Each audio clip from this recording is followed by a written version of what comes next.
यह कहानी है शाओ यान की, एक ऐसे लड़के की जिसे कभी शाओ कबीले का सबसे बड़ा जीनियस माना जाता था।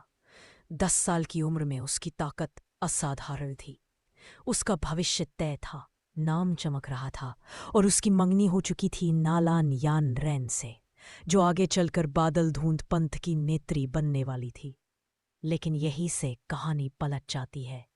एक दिन अचानक शाओ यान की सारी डूकी शक्ति गायब हो जाती है।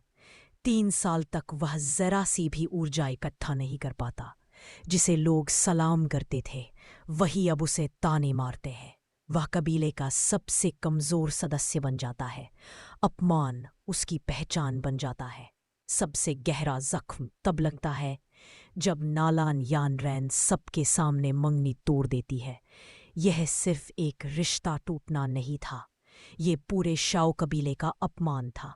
उसी पल शाओयान कसम खाता है, 3 साल बाद वह खुद बादल धूंध पंथ जाएगा और अपना सम्मान वापस लेगा।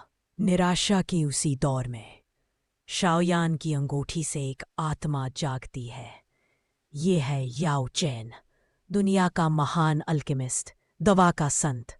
वही सच बताता है, शाओयान की शक्ति असल में उसी ने अवशोषित की थी ताकि वह जीवित रह सके।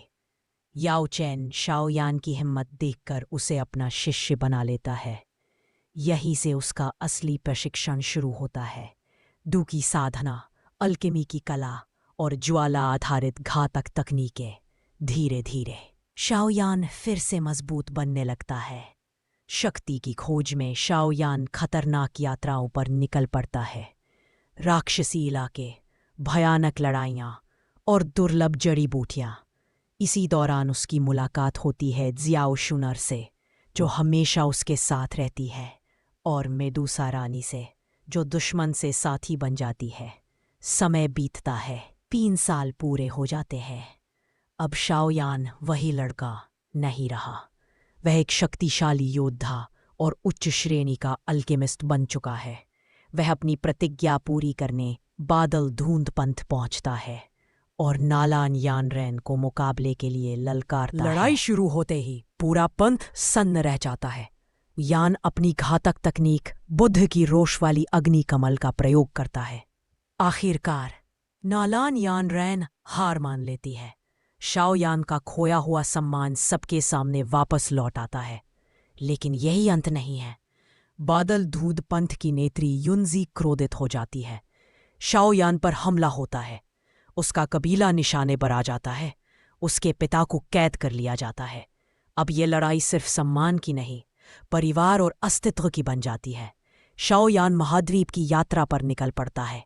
स्वर्गीय ज्वालाओं की खोज, अंतिम युद्ध और अपने गुरु के अधूरे बदले की पूर्ति। आखिरकार वह अपने सभी दुश्मनों को पराजित करता है, अपने पिता को मुक्त कराता है और बन जाता है डूकी का सम्राट डौडी। यही है शून्य से शिखर तक की कहानी। हाँ दोस्तों, अगर आपको ये मूवी की कहानी मजेदार लगी हो तो एक जोरदार सा लाइक ठोक दीजिए और रोज ऐसी ही देसी अंदाज में मूवी एक्सप्लेन देखने के लिए हमारे चैनल को अभी सब्सक्राइब कर लीजिए। फिर मिलेंगे अगली धमाकेदार मूवी के साथ। जय हिंद।